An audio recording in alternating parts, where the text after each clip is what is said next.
এই যে দিয়ে দিলেন, ঠিক আছে। অতিরিক্ত প্রোটিন যদি গরুর শরীরে যায়, গরুর শরীর থেকে প্রোটিন পেশাব এবং পায়খানার মাধ্যমে বের হয়ে যাবে।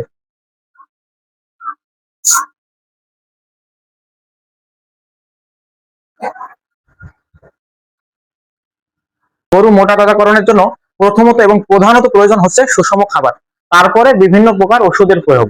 তো আজকে টপিক হচ্ছে ক্যাটাফস সম্পর্কে।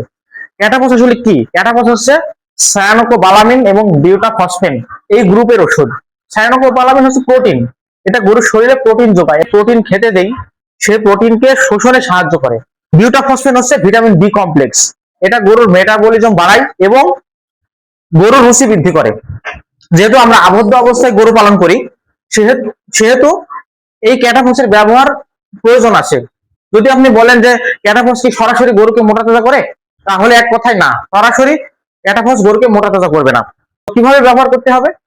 অনেকে 5 দিনের কথা বলে, 5 দিন পর পর, বা অনেকে বলে 7 দিন পর পর, অনেকে বলে 3 দিন পর পর। শুধু এভাবে ব্যবহার যদি করেন, শুধু আপনার অপচয়। কিভাবে ব্যবহার করতে হবে ভিডিওটি দেখুন, আপনারা উপকৃত হবেন 100%। কিভাবে ব্যবহার করতে হবে? যখন গরু কিনে আনবেন হাড্ডিসার গরু, তখন এর ব্যবহার করতে হবে।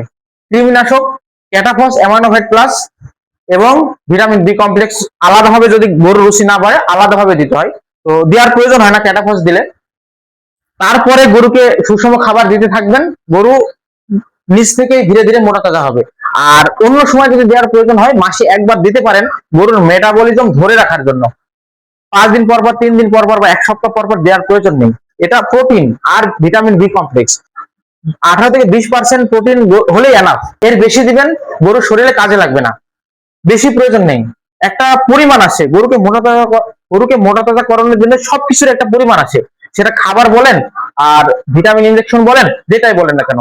তো সঠিক ব্যবহারটাই হচ্ছে আমাদের খরচ কম হবে এবং গরুকে সঠিকভাবে মোটা তাজা করবে।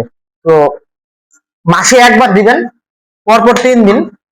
একটা ছোট গরু হলে 15 মিলি করে দিয়ে দিবেন। হ্যাঁ, বডি ওয়েটের অত কিছু প্রয়োজন নেই, 15 মিলি করে দিয়ে দিলেই হবে।